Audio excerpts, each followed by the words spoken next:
Street Rod is a car sim for gearheads. It's Amigos, episode 325.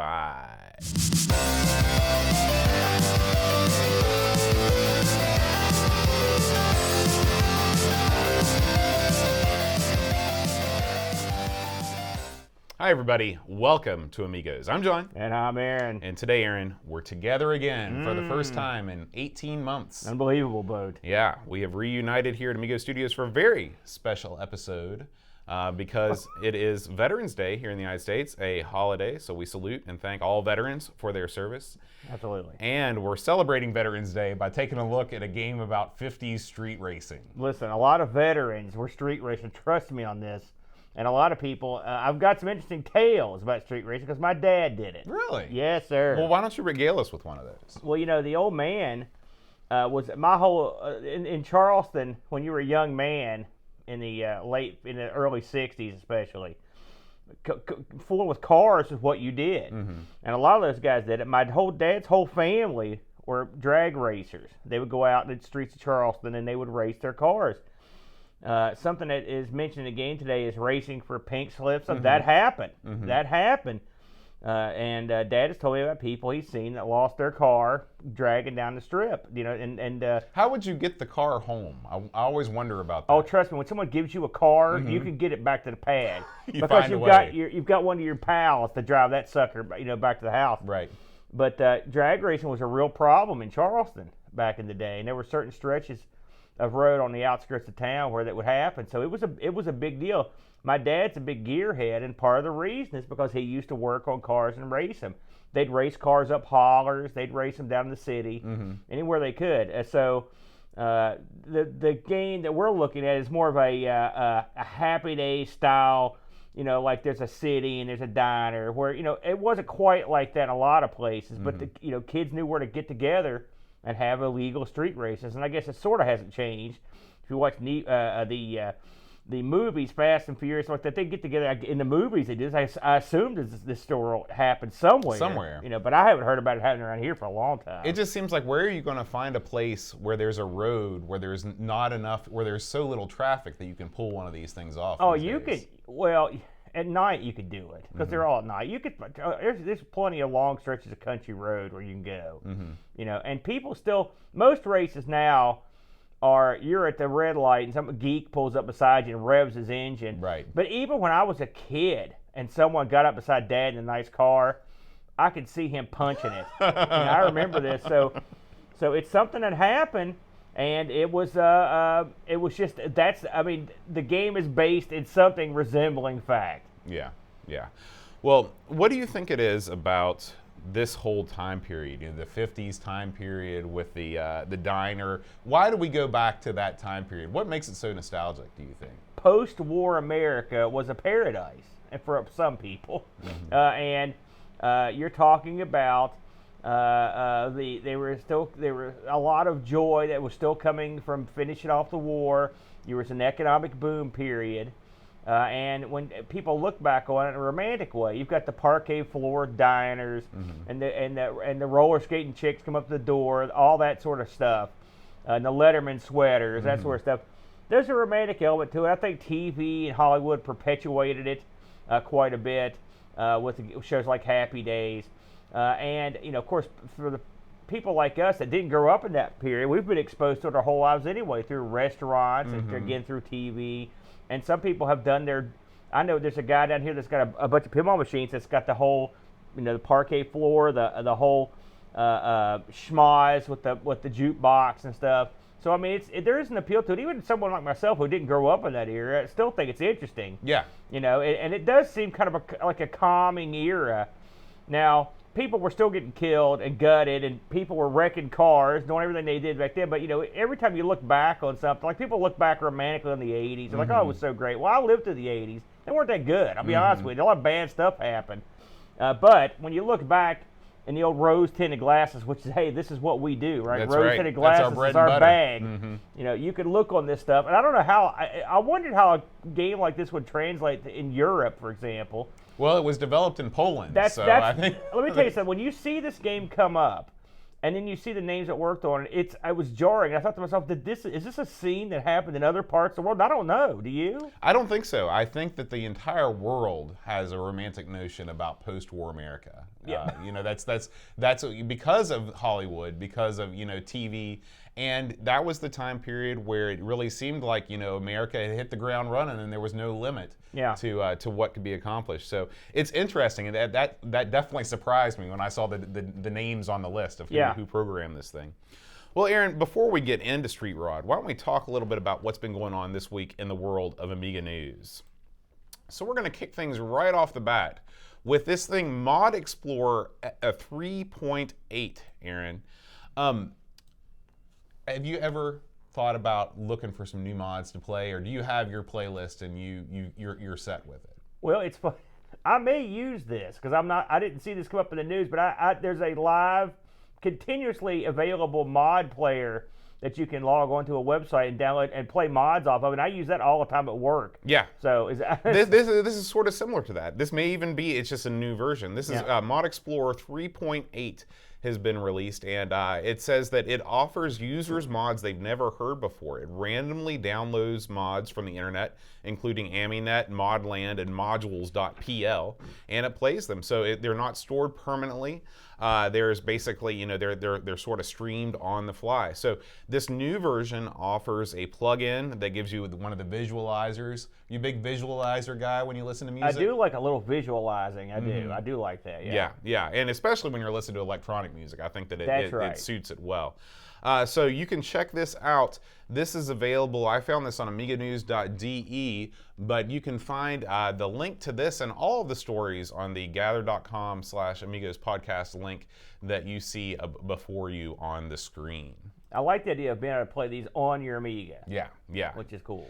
Now, Aaron, we've got our buddy Tenmark is back with a new video this week all about the Grease Weasel. Yep, I watched this video because I remember he talks about the predecessor to this, and I'd heard about this thing for years. The old gimmick that lets you hook the drive up to the PC.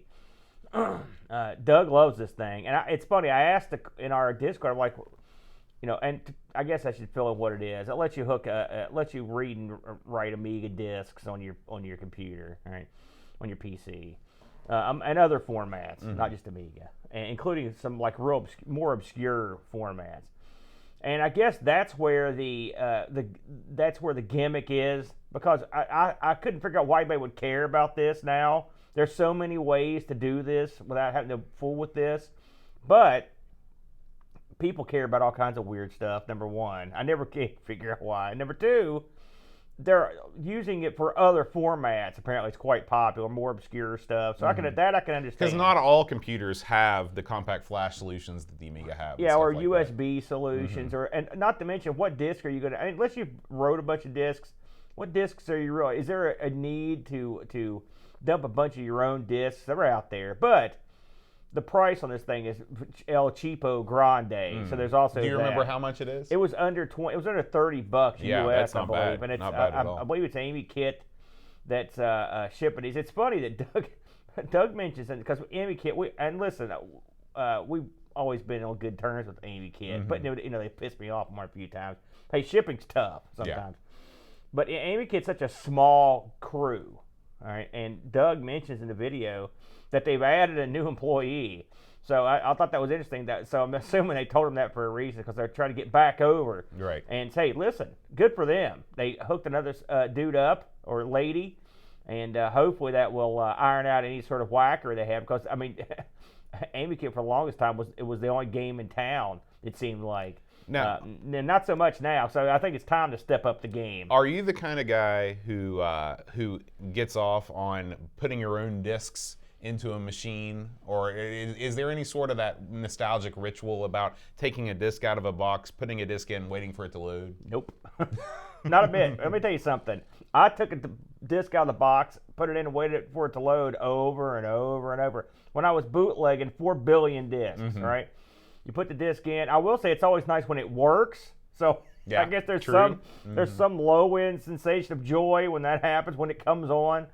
But no, I'm not nostalgic for load times. I'm not nostalgic. And listen, I know some people are, and I will say it's kind of neat to hear the pseudo sound of a drive running when you're using your GoTech or whatever, but I don't miss that. I like having all my crap on a USB or the Mister or whatever you're using, and just not having to fool with the discs or tapes. I mean, I know people are nostalgic, but not me, because I think some of the people, I was around for a long time when you used discs and tapes, 5 1/4 inch discs, 3 1/2 inch disc tapes, and it sucked. It was not fun. It was not joyous. Now, I can understand how people have nostalgia for different stuff, but for me personally, it didn't do it, brother.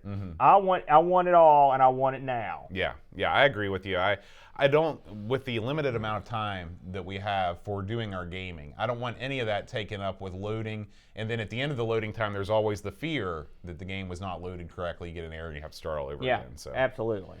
But if you are one of these people that does enjoy that sort of thing, you can check out Doug's video, The Grease Weasel. Yeah, the price is right on this one. I mean, I will say that if they're going to sell something like this, and I will say that the Cat Weasel, whatever the other one was called, was in big demand and went for big money. Yeah. So this thing was due. Now, Aaron, let's talk about this newest video from our new friend, 005 Amiga. Tell us about this one. It's Agima. Agima. I'm sorry. Boy, I've said that so many times wrong. Well, I just thought this was interesting since we were just talking about Amy West. The Agima here rolled into it was the Perth Amiga users group here, and I thought it might be fun just to kind of flip through because I remember we talked about the differences last time. This is sort of a low-key affair here at the community center.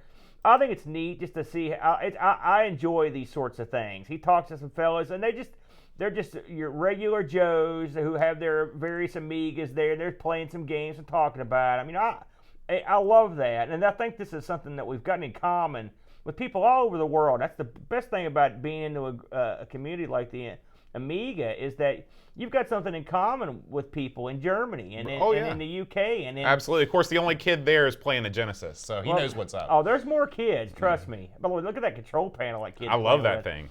But they've got a whole swath of gimmicks. They had plus they had giveaways. I believe they even gave away an Amiga 2000 at this thing. And if you look at it, I mean, this isn't like the Taze Valley Classic Computer Club. This is like they got a lot of people here. Yeah, looks like they drew pretty well. And having it in a community center that was probably cheap. That's the way you do it. Yeah. The problem is they have a real problem with the bar. Right. They're probably not friendly to alcohol at the community center. Something tells me we should just be involved in the boozing community. That's true. Maybe we should call up Cody, Eric, the beer guys, and we should get in on that. Right. Anyway, I thought this was kind of neat. It's certainly worth a watch. I like Agima stuff, and I think it's interesting. And the fact that there's stuff here you wouldn't expect to see. They talk about the television. This is Dick Smith. Somebody brought a Dick Smith wizard. Oh, cool. You know, and they mentioned Dick Smith. And of course, that's sort of close to me. Me and Brent have covered that a few times on the ARG. Super 80. Yeah, so pretty fun. Yeah, cool. All right, Aaron, our final story of Amiga News this week is something that I'm actually pretty excited about because, you know, we've talked about the Checkmate, Stephen Jones Checkmate project where you can take an A500, de-keyboard it, and put it into a big box case. But what was the Achilles heel with this thing all the time? What was it? I don't remember. It was the keyboard. Remember that the keyboard extension for this thing. It looked weird. It looked weird, and it looked not great. It wasn't that good. Yeah. So, check this thing out, Aaron. Yeah, because I haven't seen Somebody has created a mechanical keyboard for the A2000, and this thing is worthy of a separated keyboard status, okay? What this guy did, and this comes to us from Amiga Love's forum, which is a pretty active forum. Oh, yeah. G.R. Shaw has created this thing from scratch, but unlike so many other keycaps and replacement keyboards and things that we've seen in the past, this thing is made all from standard parts. It's all parts that you Is that picture real? This is a real picture. Why does it look so strange? Well, it's because this is new plastic versus 30-year-old yellowed plastic. Look at the LED. Well, that's just when you take a picture of an LED, it always looks weird. What? Are you sure that's real? I'm positive it's real. Look, he's not pulling one over on us. That's bizarre. So the only thing that is not factory made is this PCB. So he's designed this PCB. Yeah. This uses your normal Cherry mechanical keyboard switches. Oh yeah, you gotta have those. And he used a print-on-demand company that does keycaps, because these are all standard keycaps. There's a place called WASD Keycaps, and I'm telling you, Aaron, if I ever go your route and invest in the old wedge for the Mister, this is what I'm going to be doing, because these WASD keycaps. Let me put this up. WASD keycaps.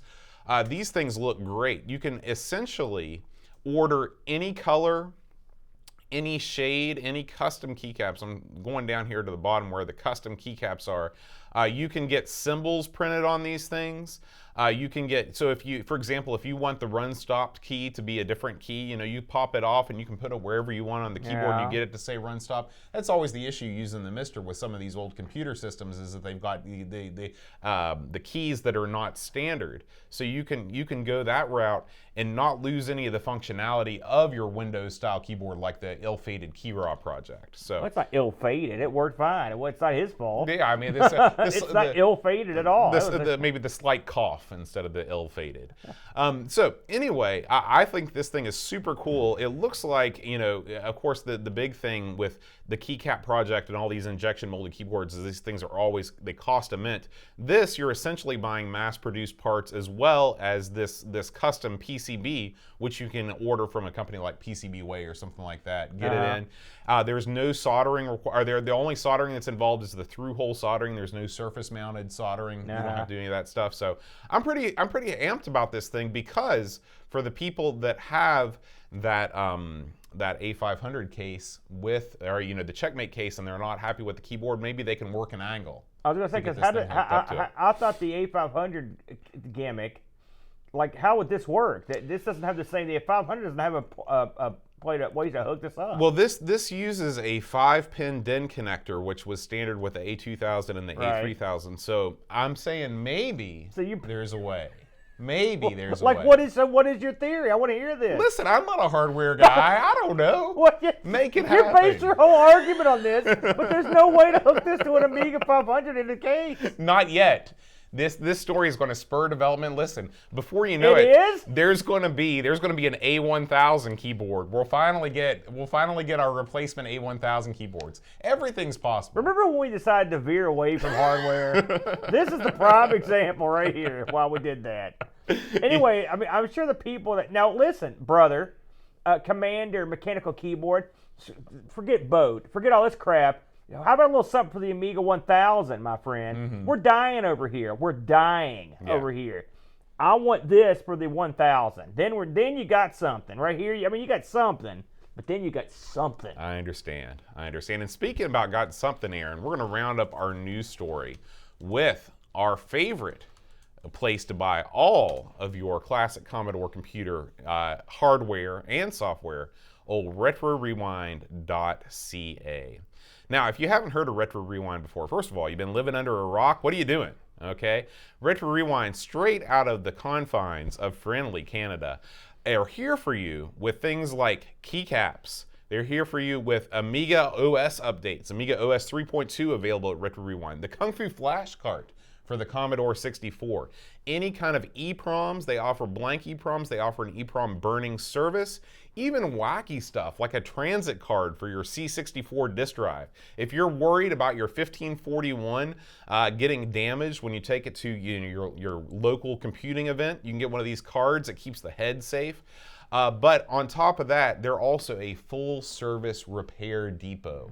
If you have parts that have come undone, if you've got twisted ports, whatever you need done. There's an ointment for that. No, that's true. Twisted ports. That's no good. Whatever you need, Frank is here for you, and his parts and his services are El Cheapo. And I don't say that in terms of quality. I say it in terms of price. They are very affordable, and you can save 10% off this any order that you might have over at Retro Rewind by using the code Amigos10 at checkout. So I encourage all of you to head over to RetroRewind.ca right now, get whatever you need, and use that code Amigos10 at checkout. We do appreciate Retro Rewind for being an official sponsor of the Amigos podcast. Well said, bud. And by the way, Christmas is near. Yes. This is the time, brother. Mm-hmm. Get up there at Retro Rewind and get your significant other or your good buddy, your bosom chum, Get them a goodie. That's Don't right. even have it sent to you, because that's for suckers. Have it sent directly to your boy. Directly to your boy, yeah. And I bet if you ask Frank real nice, he might even do a little bit of gift wrapping for you. No, I don't think he's going to. You don't think that. so? No. Probably not. Don't ask Frank Somewhere for gift Frank wrapping. just had a heart attack.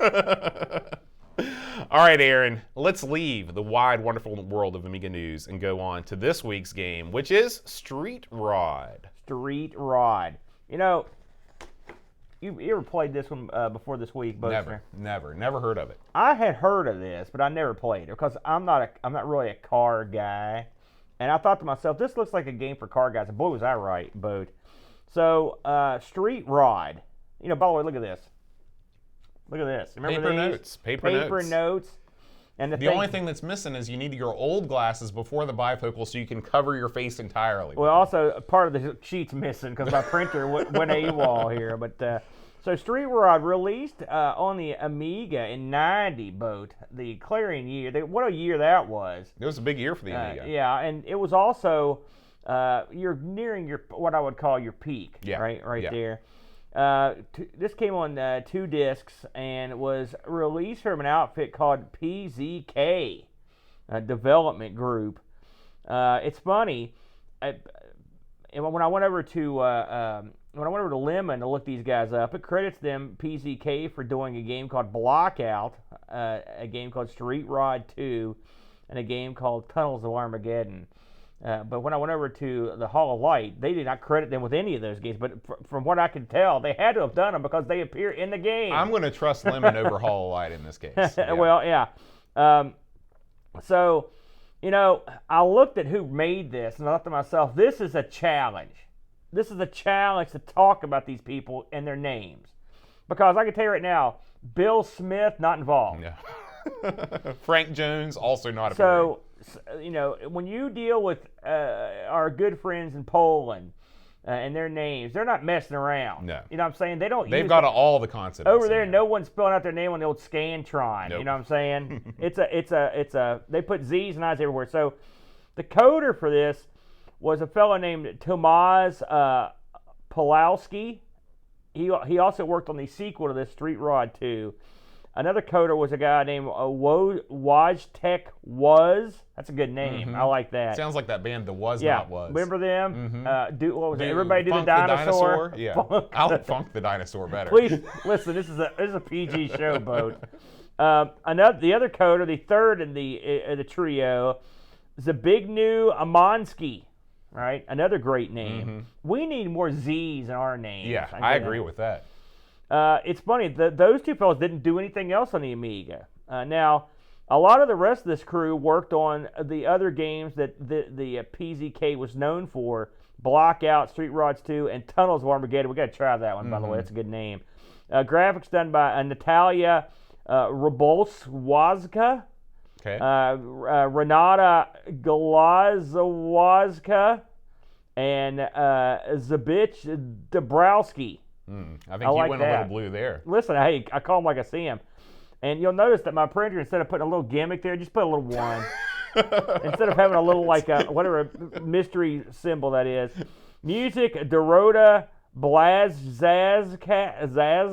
Perfect. And Marcian That one's easy. That's just Grzowski.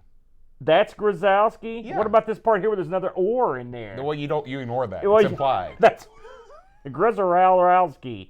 Anyway, a lot of interesting names there. Worked on this. Again, I doubt any of these are from Milwaukee. No. For example, ECS-OCS race game. This also got a release on the C64 and DOS. And I'm pretty sure the DOS version was the lead version. I know the Amiga one was not, and Okay. it wasn't the C64 version. So, what do you do in Street Rod, Boat? Well, here's what you do. All right, you go out, you start the game off with some cash. All right, and you get yourself. In the old days, we had these things called newspapers. All right, and this is how you would get your news, Boat. But they also had something in them called want ads. Remember Right. want ads? Vaguely. And they had people selling stuff in them.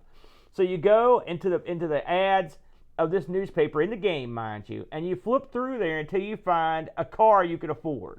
All right. Did you ever buy a car in real life from the one ads? I never have.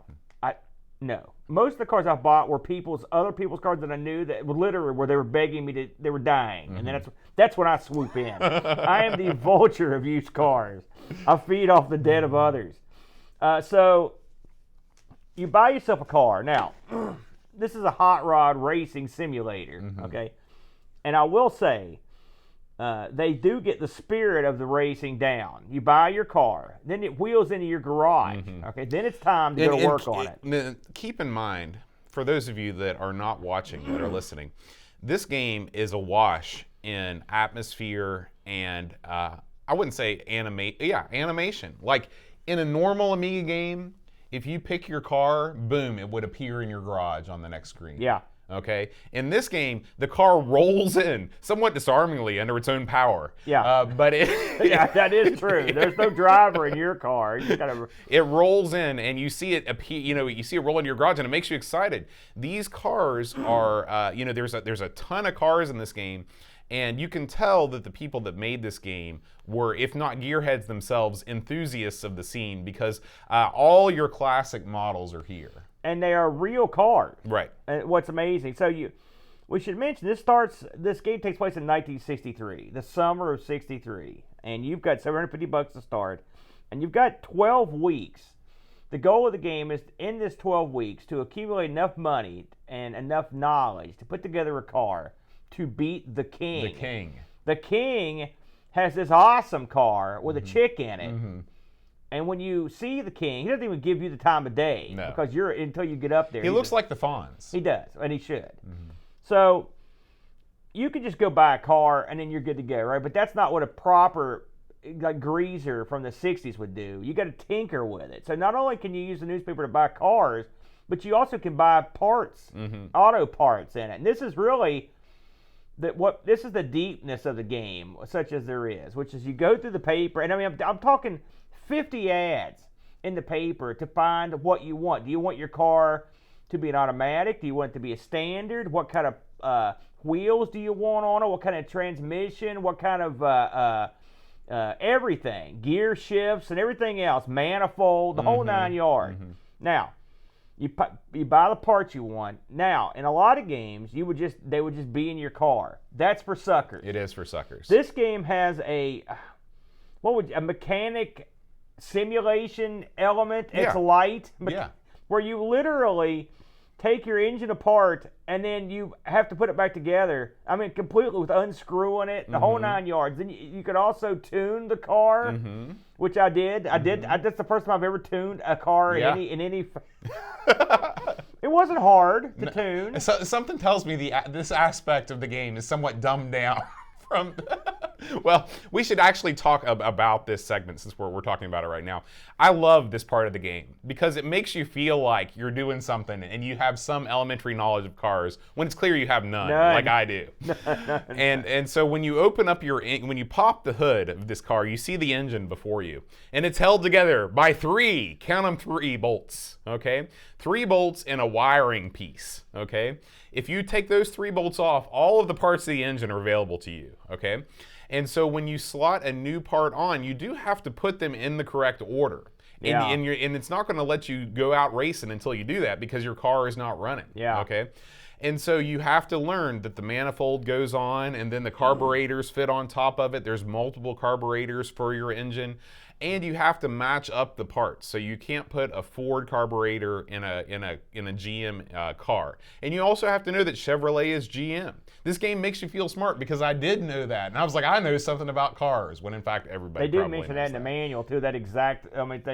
So I think that'll help you. I'm guessing that this game probably sold in somewhat, significant quantities overseas, and not everybody does know that Chevy is GM. So it's probably important.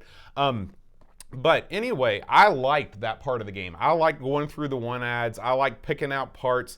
Now, where the game sort of falls short is that the game gives you no sort of training in what makes a car go fast, other than the fact that the most expensive things are usually called like racing, blah, blah, blah. Right. Yeah, you have to. I think the game assumes that you have at least a limited knowledge of cars. I mean, which that's being generous to say that about me. But I imagine shuffle through. Yeah, yeah. But I mean, you could literally spend, when you earn enough money, you could spend quite a bit of time just going through the one ads. You also can have multiple cars, right? As you mentioned, so you can be tuning a bunch of different cars. Yeah. So what happens is when you race for pink slips in this game, when you win, a new car appears in your garage, and when you switch it out, the old car rolls out and the new car rolls in, and it's exciting. When you get a new car and it rolls into your garage, you're like, oh man, what am I going to do? I'm going to keep my old car and soup it up, sell the parts off this one. When you sell a car in this game, there's negotiation that goes on. You can barter with the guy a little bit that wants to buy your car. That part's cool too. Yeah. You can also so you've got the ability to buy your car. By the way, you can also just get enough money to buy a car outright. You can do that. So you're in your garage.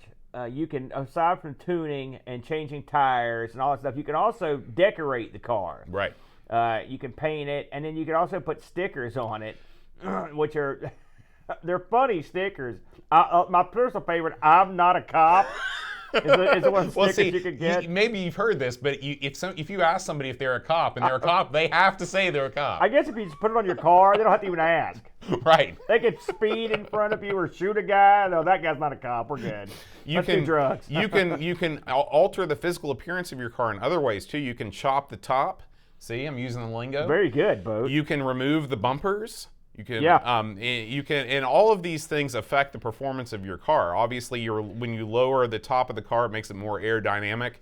When you remove the bumpers, you can go faster because you're removing weight, but it's a trade-off because if you wreck your car, you're going to do more damage if you remove the bumpers. Yeah, we haven't even got to the racing part. We'll get to that in a minute. Yeah. We're not done in the garage yet. You also have a calendar up there that will tell you the date and has sort of an end date. And theoretically, this takes place over the summer. I think it was September 15th. That's when it's when you run out of time. You have to go back to school or whatever. Right. Which is funny because I don't know how old your guy's supposed to be in this, but apparently he goes to school. This is probably a 17, 18-year-old guy. You've also got a radio you can turn on and off. The tunes, the tune's okay, but you do kind of get old. There are multiple tunes, and they're sort of in that 50s rockabilly type style. Yeah. But yeah, I did. They didn't exactly Amiga them up either. No. They're sort of like well, the Sound Blaster or the Tandy music will be good enough. Yeah. And they took it over. In fact, I wouldn't be surprised if this was a port of the Tandy version, because the colors and stuff, the sound, it wouldn't surprise me. Anyway, and then once you're done in your garage, you hit the button, or you put the cursor over the point where that door is in the garage, and you'll leave. Now, we should also mention you can also go for gas in your garage. There's a gas can, and you're going to notice that in some areas of this game, you're driving through the streets and you have no control because you're not really driving. It's just showing you driving. Whenever you drive into town, if you're not racing, you don't have control over your car. Do you think they missed an opportunity there? I know this is 1990, but I would have kind of liked to just got to drive everywhere. Yeah, absolutely. Because they already have the engine in there. Yeah. They should have done that. Absolutely. So I don't know why they did it that way. Maybe just to make it easier. So you have to go and get yourself some gas. And so you go to the gas station. You can go to the full service, or you can go to the do-it-yourself. I will say I like the fact that the gas station attendant is sleeping, wedged up against the wall, and then whenever you don't top off your tank, he sort of laughs at you. Now I want to ask you a question. Yeah. Have you ever gotten full service gas in West Virginia? Yeah, tons of times back when I was a kid. Me personally, no, but my dad did. Because the last place I remember that was full service only was Old Wits, and now they don't even have gas anymore. Well, the place I remember was that Rich's Gas and Nitro was full service for right till the end. I don't know, but I don't think there's a single gas station in the state I've never seen one that's full service anymore. I don't think so. Yeah. Now I know in other states that's mandatory, right? Because those states are stupid. Yes. That they assume you cannot actually get your own gas. In this game, I guess getting gas is sort of a mini game. Kinda. Yeah, there's not really, because there's no time constraints. Right, but he gives you the business whenever you don't get a full tank or whatever. Right. And then you ever notice that you never put your gas cap back on in the game? Yeah, that is weird. It just sort of appears after you leave.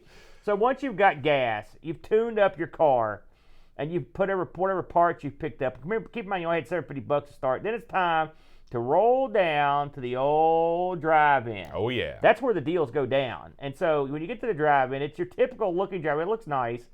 And you've got a guy that looks like the Fawn sort of sitting out front. And you've got cars that are going to drive by. Mm-hmm. Now, when these cars drive by, they're almost like they're on display.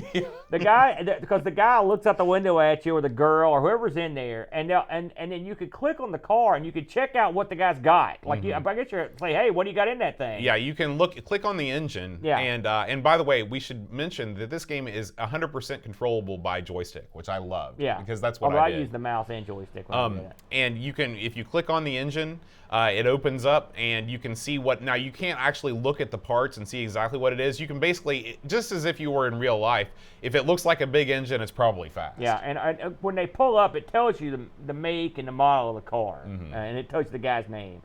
So you can choose to click on the car. Aside from just looking at what's in it, you can say, hey, do you want to race? And you get two choices. You get road race and drag race. And then once you pick a race, you can pick what the stakes are. The stakes can be just for fun. Those are stakes for weenies. Yeah. Then you've got, I think, $10, $25, $50, and then if you get to the point where this can happen, pink slip. And that's where you're racing for each other's car. There's two types of races in this, a drag race and a road race. Drag race is very straightforward. You drive straight forward, and then whoever wins at the finish line, it wins the race. Yeah. It's pretty simple. Road race is more like let's say 5-mile race. Well, I did read in the manual, because they actually do give the distances. Is it? The road race is 2.5 miles. And I believe that the drag race is either a quarter mile or a half mile. Yeah. And I will say the drag race is not what I would call. It doesn't feel like, if you see a real drag race, like they're real fast. Yeah, it's over in like a second. These are more extended. So anyway, once you pick one, let's say we'll start off with drag race. You're both at the line, and there's a stoplight in front of you. And when the thing hits green, you go. That's all there is to it. Now, I always picked cars that were an automatic because I can't drive a stick. Well, you also can't afford stick shift cars at the beginning of the game. Oh, you can swap out the stick instantly. You have to pay for it. Yeah, yeah. But you got enough money. Yeah. I can't drive a stick, but if I know a lot about it because my dad talks about popping the clutch and all this crap. So the stick provides you a lot more jack when the deal goes down. But I was too big a wuss. So you get on the line, you start, and you take off. Now I will say this game graphically, when it comes to the racing, it's somewhere between Test Drive and Night Driver. Well, I mean, to me, compared to a game like Test Drive 2 The Duel, which I call Test Drive 2 The Deuce because it sucks, this game is so much faster. This game gives you a sense of racing that's so much better than that piece of garbage. So I wouldn't compare it to a game as bad as that. Hold on a second, back up a minute. Test Drive 2 is cool. No, it's not. It's a good game, and it's good on the Amiga. It's not. Yeah, it is. And so I don't think this game is. It is faster, but it's also there's lots. The landscape's a lot sparser too. But all that said, it is similar to Test Drive 2. And though I will give it credit, you get rear view mirror and side view. You don't see that very often in games. This game really does the rear view mirror well. Yeah. It's got your opponent scales in both mirrors. Yeah. Whether or not the side view mirror was necessary, probably not. If they're coming up on your left, it's cool. Yeah, it is cool. I will say other versions of the game, they didn't get as cool of mirrors as we got. They like sometimes. I can't remember if it's the IBM or the Commodore 64, but they just have lights that will show up, like two big balls of light that are coming. That mean they're coming. But I mean the mirrors are important, especially the rear view mirror. Yeah. So here was my strategy for the drag race boat. I pumped the juice and then I put it in gear the second the light went. All right.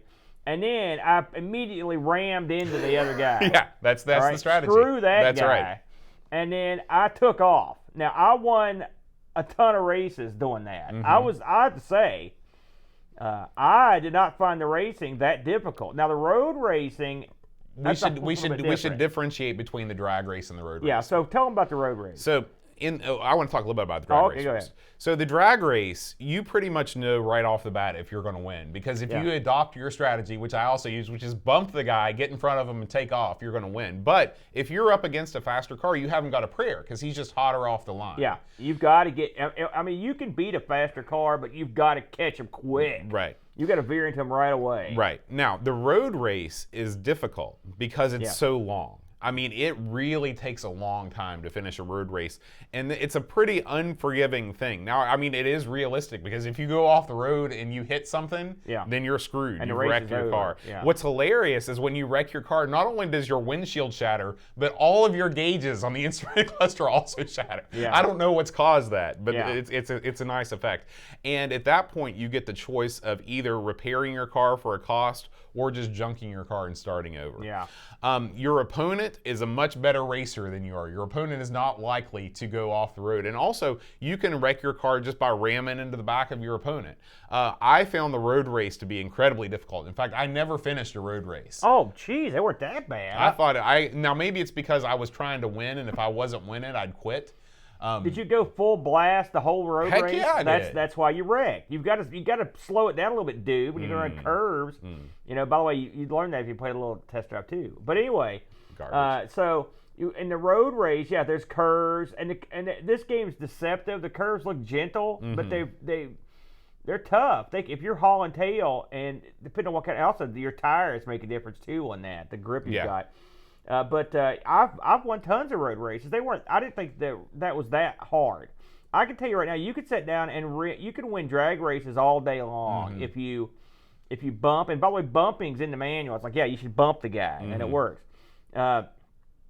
You've got to make sure you're racing people that you know you can beat.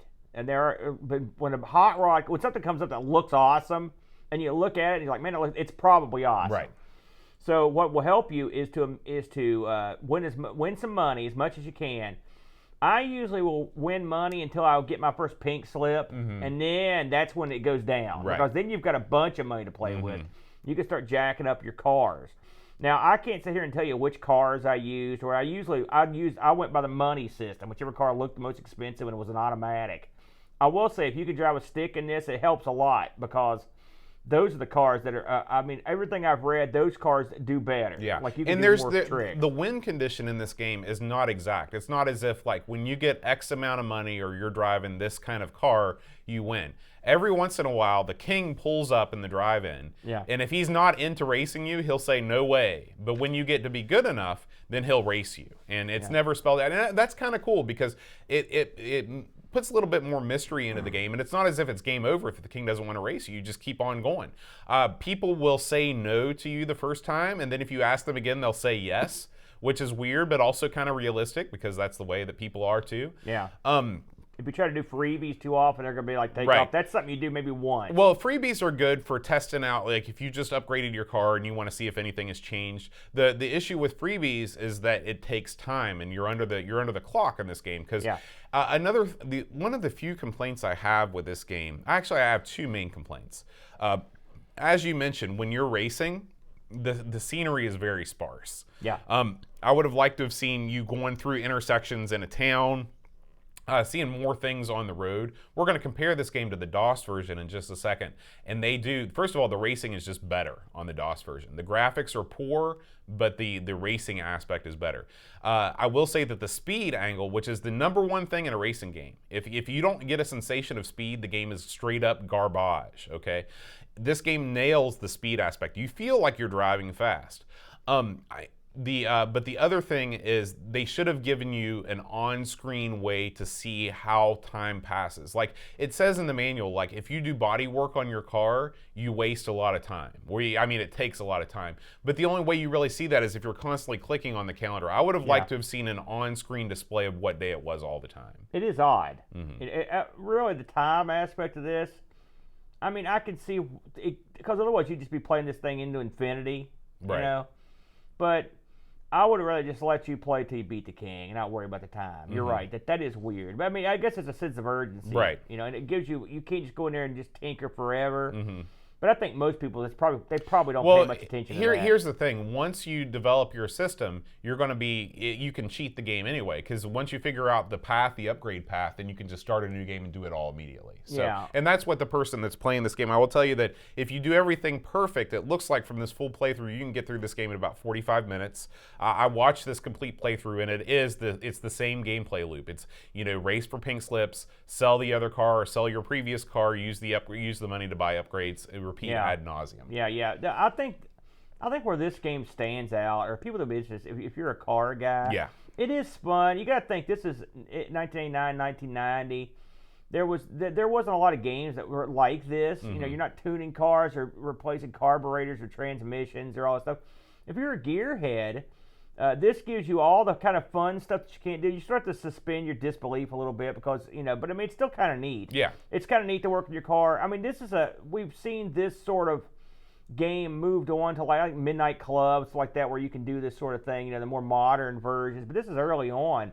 And I think it's clever, and I think they capture the time period. You know, they got a lot of stuff right. I mean, is it the deepest game? No. Is it the best racing game? No. But it's still fun. Right. If you're looking for Lotus, this is not going to do it for you, okay? No. But this game is totally unique. There's not another game. There's tons of games that let you upgrade your car parts. I mean, almost every racing game with any amount of depth does.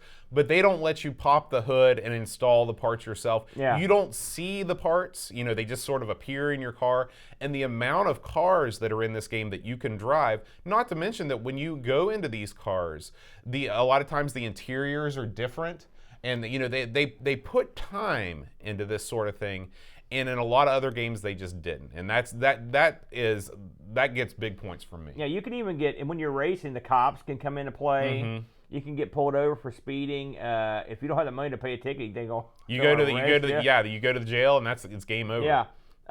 You can, so that, in fact, I got pulled over by a cop just past the finish line, so I ended up winning. But I mean, he was right on my tail. That was pretty exciting. That's cool. Yeah. You know, that was pretty exciting. Again, if this is your era or you're a car guy, I think this is your bag. It's still light entertainment, so I enjoyed it. And really, the racing is okay. I mean, it's not the worst we've seen. Right. You know, right. It's not the best. worst, and the meat of the game is in upgrading your car and soaking in the atmosphere. This is the perfect example of something being better than the sum of its parts. Absolutely. You know, and so along those lines, I think I enjoyed it. Now, well, before we move on, let's take a look at this port comparison real quick. So we have on the left, we have the Amiga version, and on the right, we have the PC version. And so if you look at the PC version, the drive-in, I mean, you're right, handy graphics is what that screams to me. You're looking like 16 colors, Yeah. EGA style graphics. However, when you start a race, you will notice as I move forward to a race here that the car or the scenery itself, there's bushes on the side of the road, there are things that look like maybe garbage cans or something. There's other things on the road, and It's not as smooth though, is it? I mean, do you think? I mean, we're watching side by side right now. Yeah, it's faster, and again, it's not as, but it's jerkier than the Amiga version. I think the Amiga version is smoother. I mean, it's funny that they didn't. I mean, we know the Amiga could have put something over there. I don't know why they didn't. You know, it's funny, the scenes where you're going to the gas station or going to the diner and you go through town. Like, why didn't they just have some of that out there? Right. You know. Now, also the inside of the car doesn't look as good. No. I mean, and also doesn't have the gimmick hanging from the mirror. Yeah. You It know? doesn't have the fuzzy dice.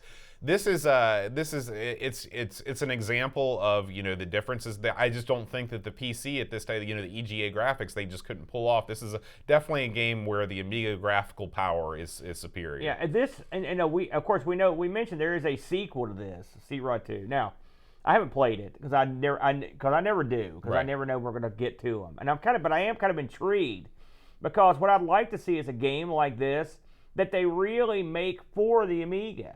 Like, put in the good sound. Yeah. Put in go into deluxe paint, make some really nice pictures. Do some scenery, you know.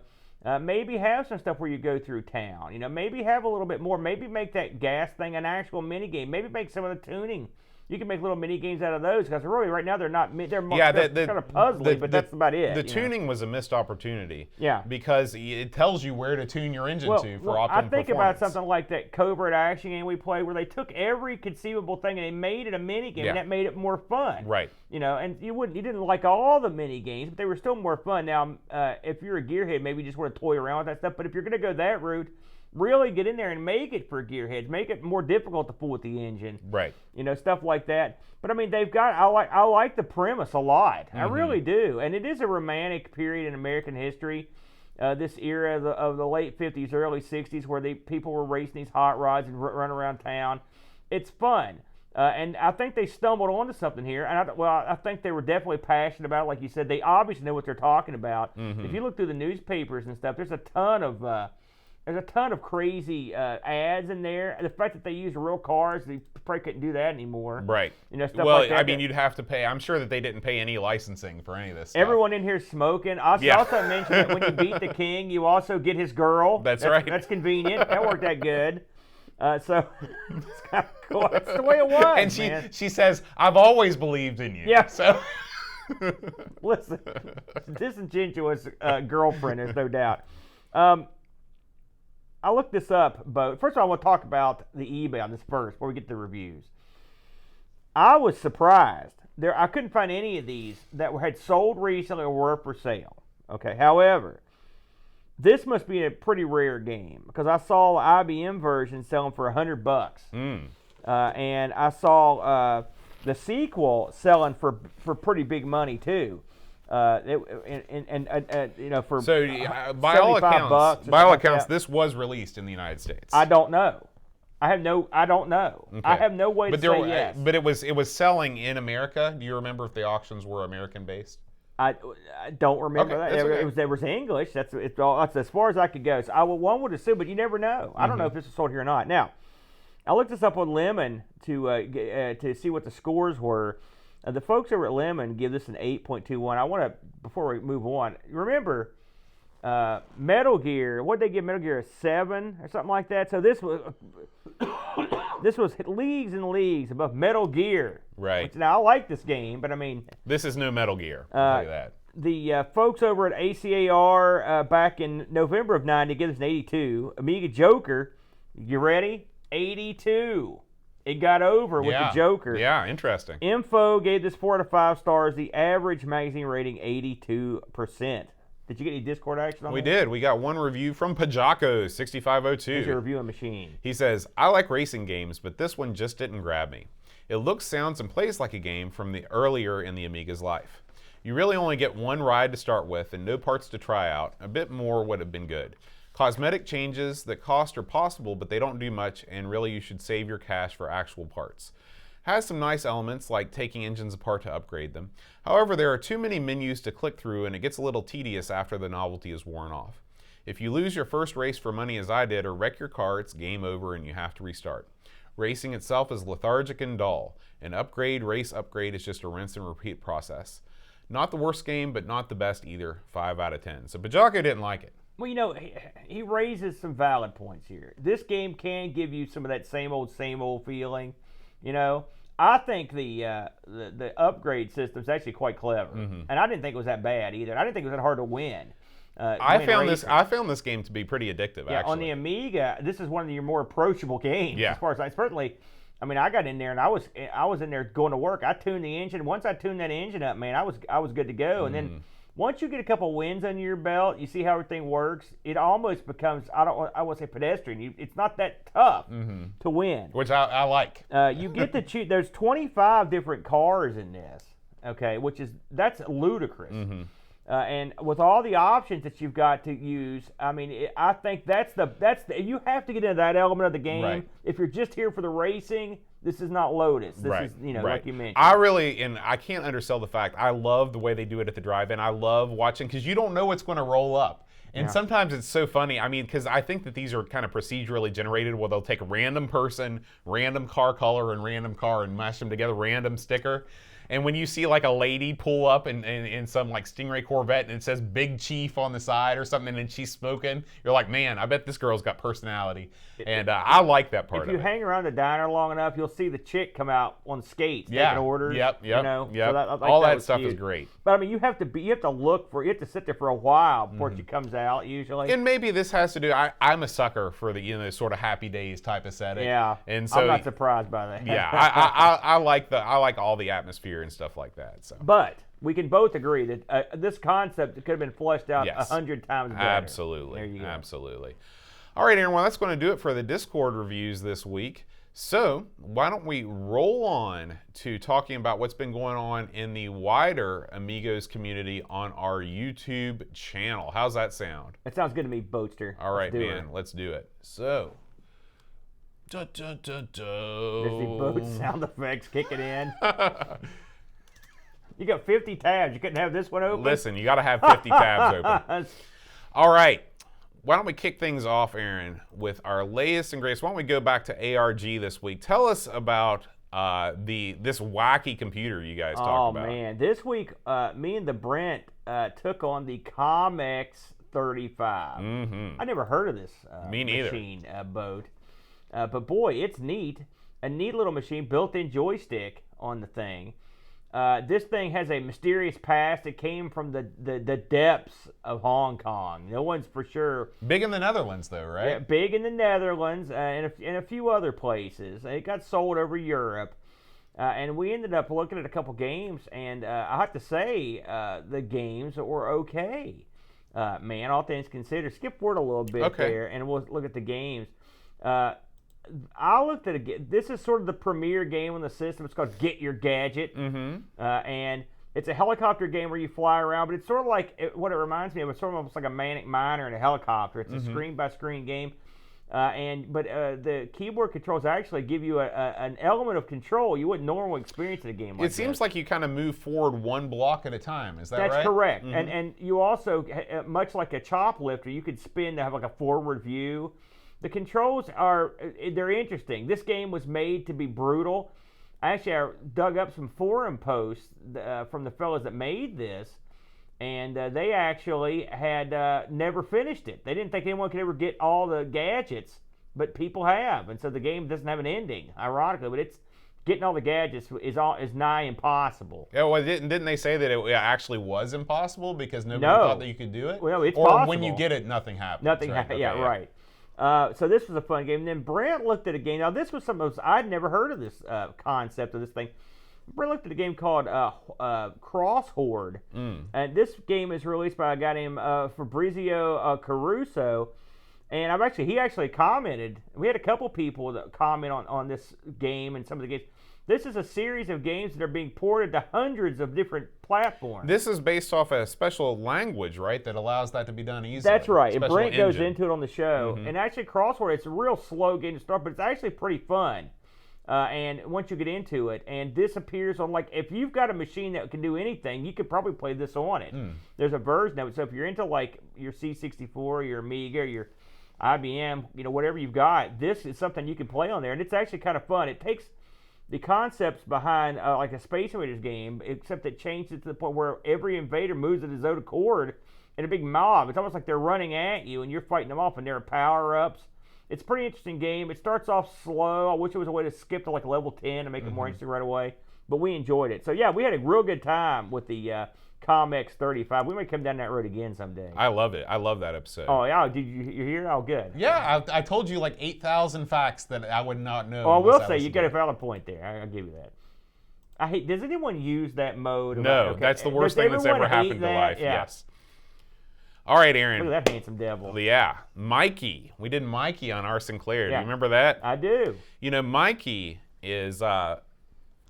every time we do an arcade port, almost every time, I say this is the best arcade port on the ZX Spectrum because there are so many good ones. Yeah. There are so many good ones, and Mikey is no exception. Mikey is not the most well-known game from Konami, that's for sure. But I've always liked this game since the Brent turned me onto it way back when. Yeah. This is a game where you play as a high schooler and you run amok trying to get letters from your woman and eventually hook up with her and drive off into the sunset.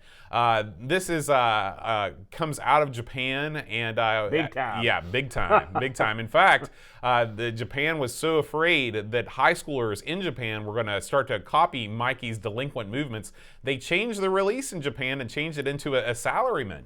So kind of wacky, but if you're into the ZX Spectrum and you want to hear our thoughts on Mikey and its history and development, make sure you tune in.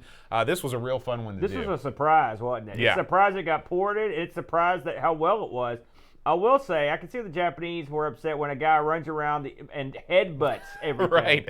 which I also changed. It's neat that everyone on Earth got the original version of this except for the place that made it. It's true. It's true.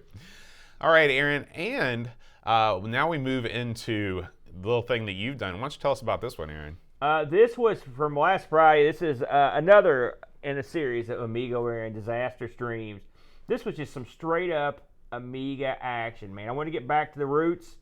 And so back we went. We had a lot of interesting games. I played some stuff here I've been meaning to play, and some suggestions that I got.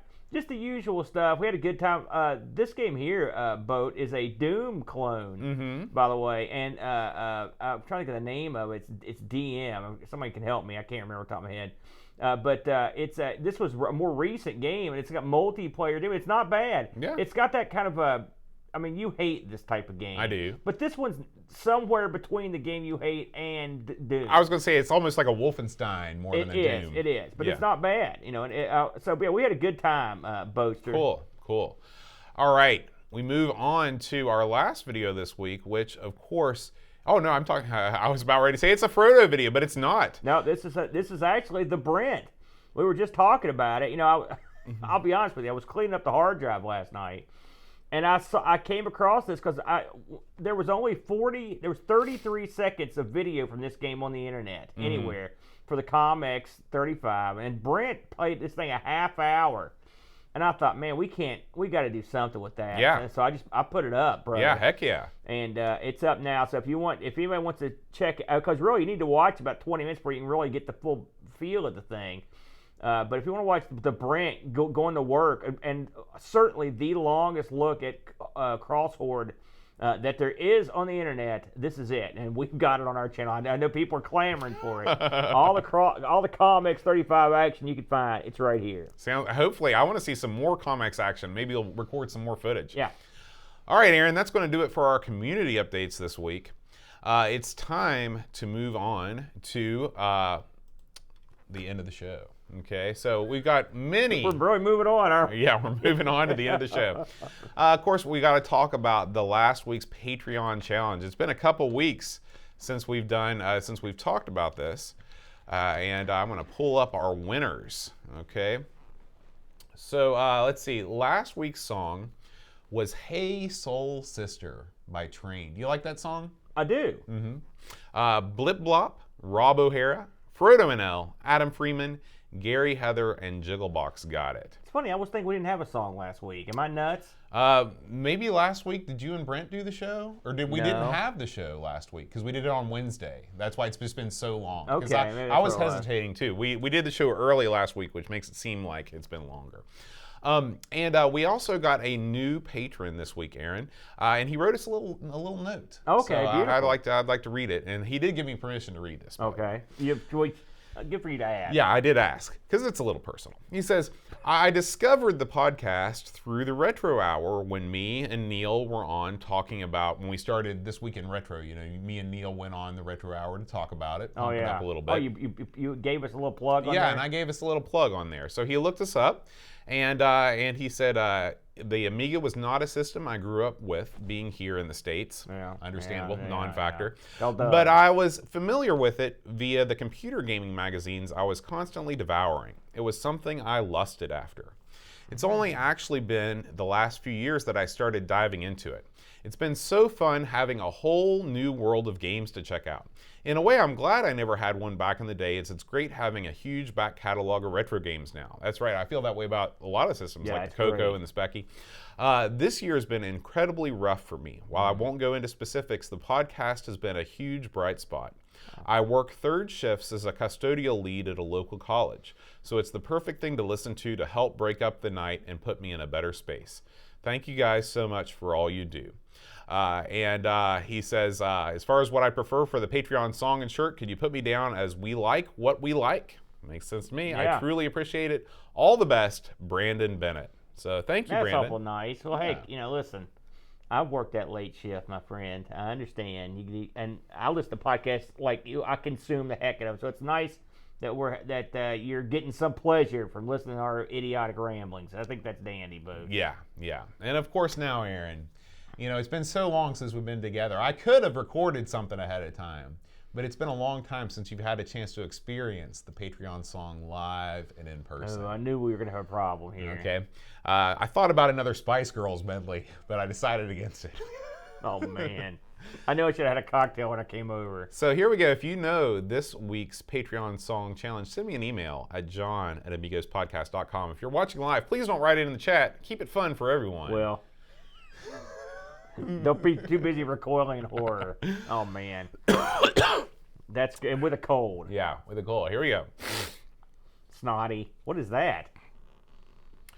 We like what we like, Mr. Chip, Peter Price, Herman V. Wonderly Chesum, Margaret Richardson. David Hearn, Chris Edwards, Ram OK, David Terrace. Drew Carlos, Matthew Mobius. The Phantom, Seth Yates, Alistair Fiend, Christian Russo. David Z, George Rosens, Kid, The Amiga Show, Daniel Crabtree, Super Family King, Crazy Loomis, William Vince, Scott, Heavy Systems Inc., but deep for Lord. Mark by Land, Olaf Hope, Hermsky, Alien Breed, David Velociraptor, Cowboy Boy, Langdonson, Daniel Williams, Luke Hudson, John Cook, Bomb the Bass, Frodo in Hell. Soul Incisor, What was that? Tech Made Jurgen, Mr. Cola, Bernard Lucas, Jerry Dennington, Zorga Reflection, Simon Ledge, Captain Crispy, Kilobytes, and Caffeine, Gary Heather. Freelance Kate Fox, David Pickford, Cameron Armstrong, Andy Jones, Terminator, 10 Minute, Amiga Retrocast, Bernard Quinn, RMC, Tim Drew, Joseph Harrison, Kyle Litter, Rob O'Hara, Matthew Lamar, and Craig, Sean Zoe, Bob Pitt, Roland Burke, Andrew Monks, Joe the Zombie Leaf Kalan, Alan Kebab, check out the level, Lord. John Marshall, Matthew Perrone, Ricky DeRoche, Creepy Dead Boy, Figgy CTZ, The Slow North, Stefan Sorgan, Mortensen, Evan, Helen, Christopher, Hastafel, Ravi Abbott, Chris Woods, Laura Giroux, Graham Demke, Adam Battisby, O'Brien's Retro Vintage, Gary, Huck, Paul Harrington, Duncan Styles, Days from the Crib, Josh, and Adam Bradley, Jonas Rulo, T.H.E., Eric Nelson, Kim, Tommy, Humbert, Stad, Danny Bingston, Brutal Barracuda, David Coles, Jason Walls, Pixels at Dawn, and Kjolbjorn Barman. I'll see you in another 2 years, Bud. I knew I left this sucker for a reason. Sweet Georgia Brown, Bud. You know, it's a different feeling when you experience it in person, isn't it? It is. It's a sick feeling. You know, It's a real sick feeling. Bud. some say it hurts so good. No, they don't say that. They don't Nobody say says at that? all. Well, now, Aaron, of course, we couldn't go anywhere without acknowledging the fine work that our Twitch subscribers do. You know, as you know, we record this show live every week. I don't know if you knew that, Aaron. I've heard that, yeah. We actually do. And if you'd like to watch us live and support us on Twitch, you can.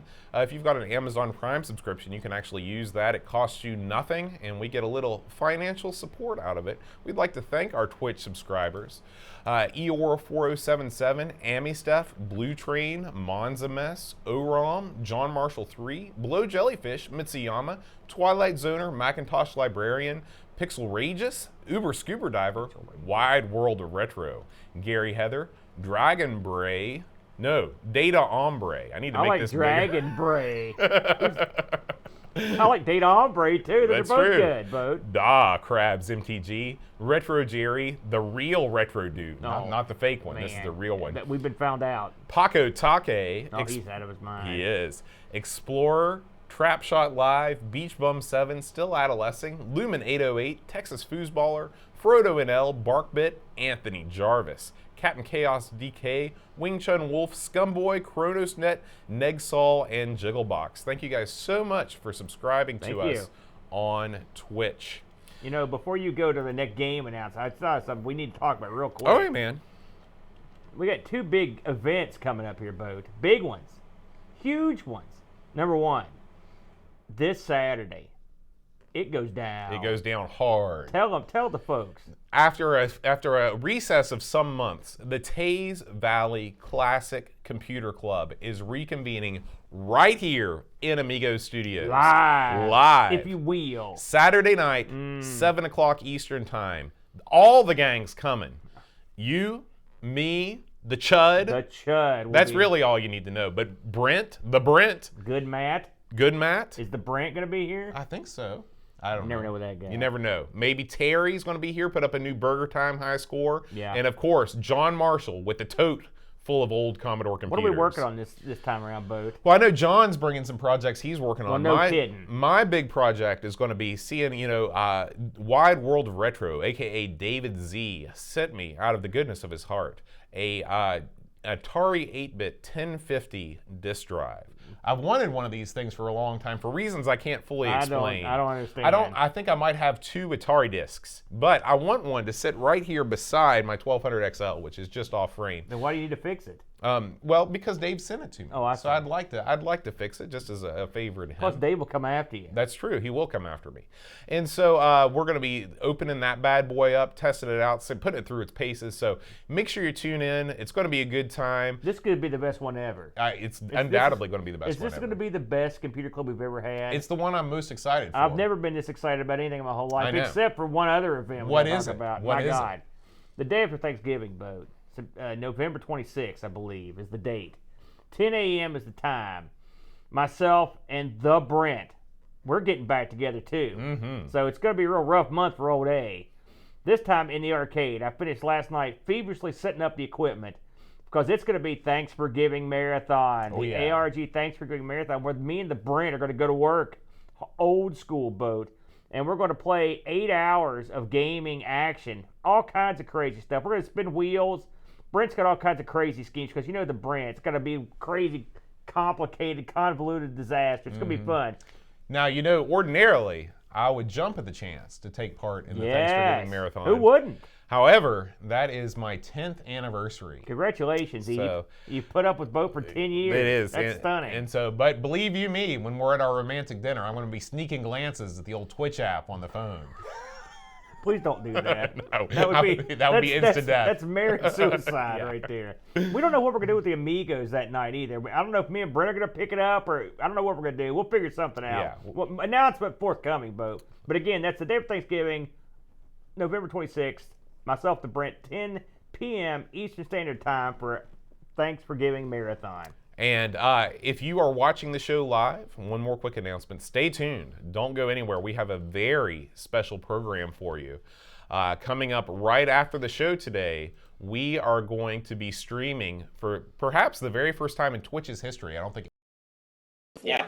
We are streaming WWF WrestleMania, the VCR game. Holy smokes. The VCR game. Now, Aaron, you are as generous as the day is long. That's and true. at some point in the past, you gave this to me for either my birthday or Christmas. Yeah. And it's been sitting on my shelf, and it's been calling my name. Whenever I look over there and I see Andre and the Hulk locked in that passionate embrace, What I've been hell? thinking, how long? That's a until we play beatdown that? right there. This was the one. Was this the one where Hulk he had hurt ribs and Andre took that whole shtick? Yeah. Yep. So stay tuned for some classic '80s wrestling clips and probably was sure to be one of the best board games of all time. The Euro games have got nothing on these VCR board games. With all that said, Aaron, next week on Amigos, we're going to be playing a game. I know the folks at the Amigos Game Selection Committee were really excited about this one. Treasure Trap, Aaron. Treasure Trap. That's what we call your house. Is it? The old Treasure You're Trap. an idiot. So, we are going to be playing Treasure Trap as picked by Frodo NL. We thank Frodo NL for nominating this game and for the Amigos Game Selection Committee. And for his hair. Yep, and for his hair, for voting on the game. Frodo, he's the man, and so is the Amigos Game Selection Committee. We thank all of you for watching us and listening, and we will see you next week. Until then, adios.